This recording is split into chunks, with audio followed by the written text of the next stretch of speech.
Welcome to Keeping Up with Jones, the Lonnie Jones podcast adventure. You are going to hear the stories from the eclectic life of a guy who is a professional counselor, a family man, a SWAT team chaplain, outdoor enthusiast, a guy involved with ropes, 10th Planet Jiu-Jitsu, a chaotic Jedi, and who is a recipient of an honorary doctorate from the University of Adversity. Using these stories, we take the facts lead to concepts, and from the concepts we make a variety of life applications. Just a caveat about the facts. Most of the time we will tell you the facts just the way it happened, but once in a while we'll give you the facts the way other people remember how it happened, and that usually includes a tablespoon of embellishment. No harm is meant, just good, clean fun for educational purposes. Please subscribe and share this with your friends or your enemies. It might help them to be better people if they listen. As always, we thank you for keeping up with Jones, the Lonnie Jones podcast adventure. I started out with a sinking feeling, and that sinking feeling was sinking in. Rule number 1, do not carry your backpack. And by backpack, I mean the equipment bag. I don't mean a day pack with food and water, also lovingly known as the snack pack. That's the one you better bring. It's going to be a long walk, and the only thing at the end of it's going to be disappointment. You see, so take a snack. Take water, take Gatorade, take Powerade, take Propel, take electrolytes, take Pop-Tarts, take a banana, take a snack cake, take trail mix. But I repeat, do not take the equipment bag. Do not take the harnesses, the carabiners, the ropes, the gloves. All those things combined in a bag are heavy. And in the same vein that one does not take a knife to a gunfight, one should not take all your climbing gear on a hiking trip. Now, if you already know where the cliff is, if you already know what the rock line looks like, then you hike in order to climb, and that's the reason for taking the walk and taking the gear. But in the absence of that information, you just have this sinking feeling that you're going to be disappointed. You see what I'm talking about is when someone very kind, someone with an interest in your interest says, we've got a bluff on our property you'd probably like to climb. In the early days, I would get all excited and I would go in and carry my gear, and they indeed had a bluff, but not a cliff.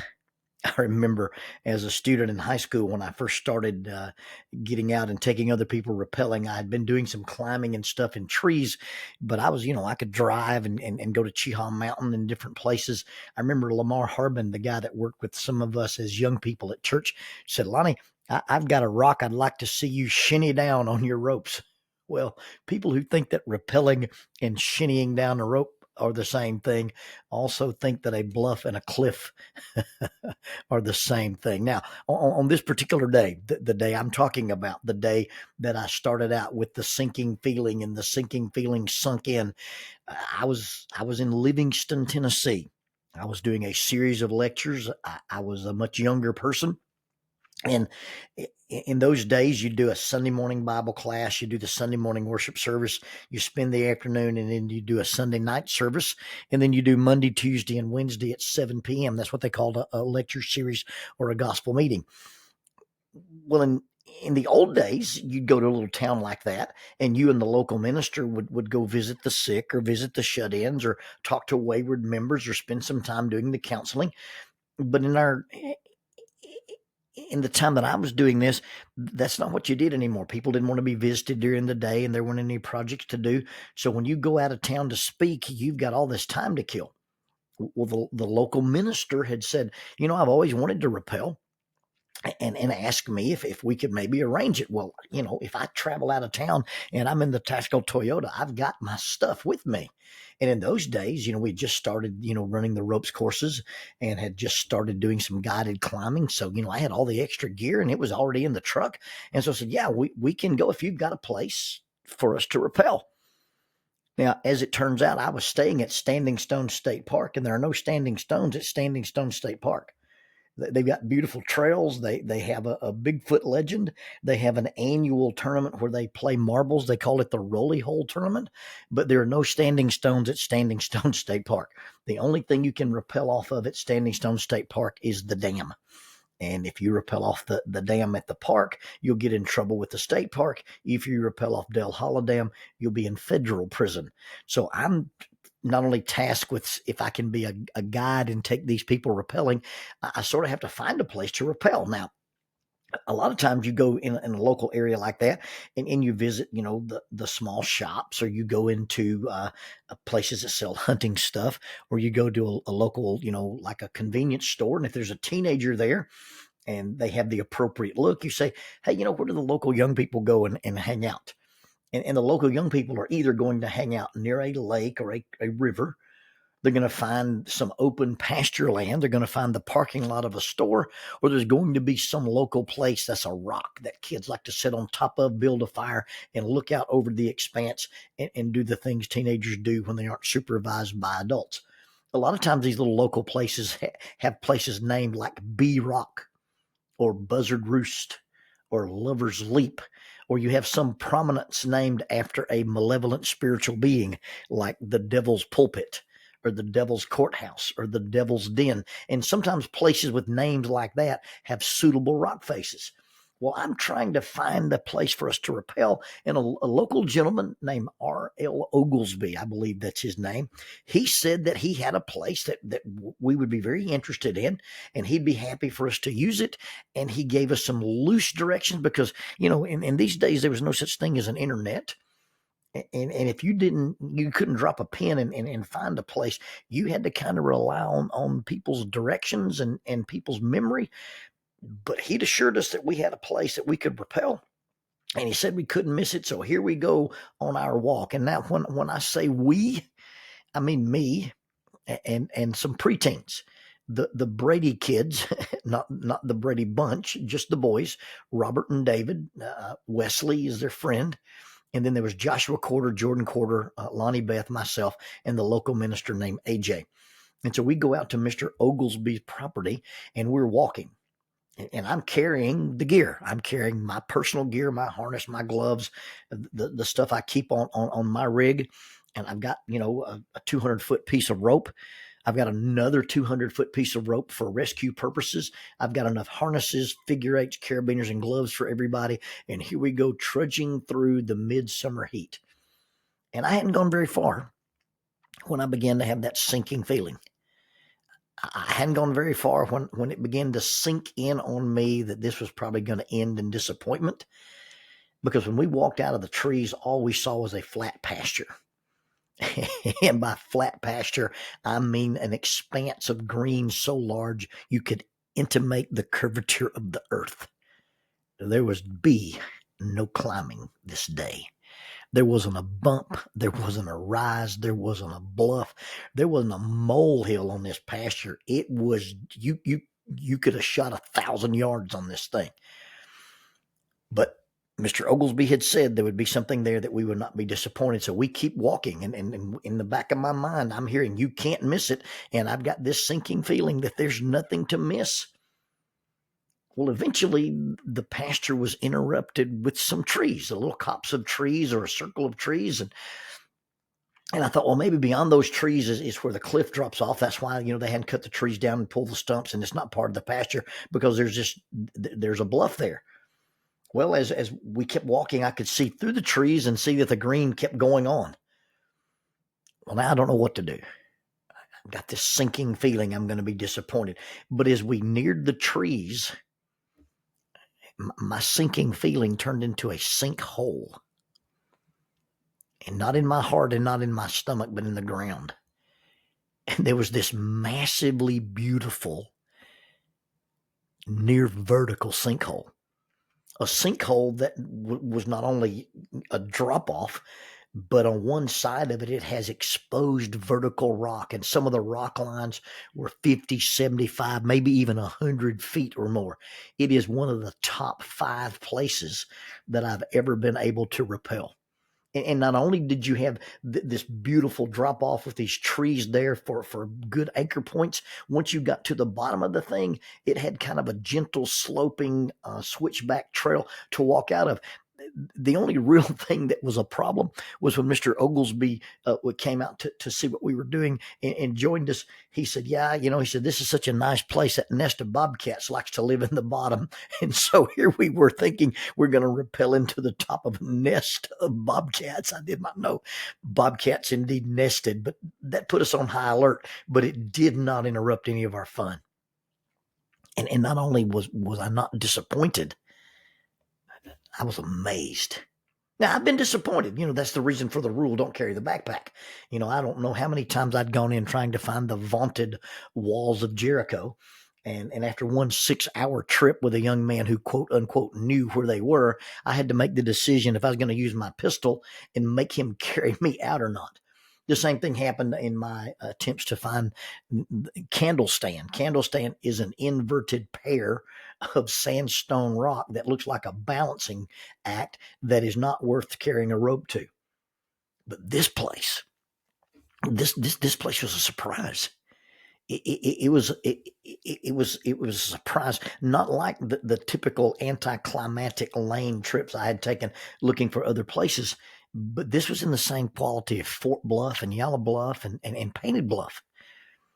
It was quite a bit beyond what I had expected. It was way beyond my imagination because I had never imagined that what this gentleman had on his property was this beautiful sinkhole. I had anticipated and imagined a long walk for nothing.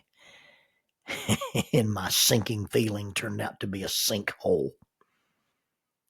Absence of information leads to imagination.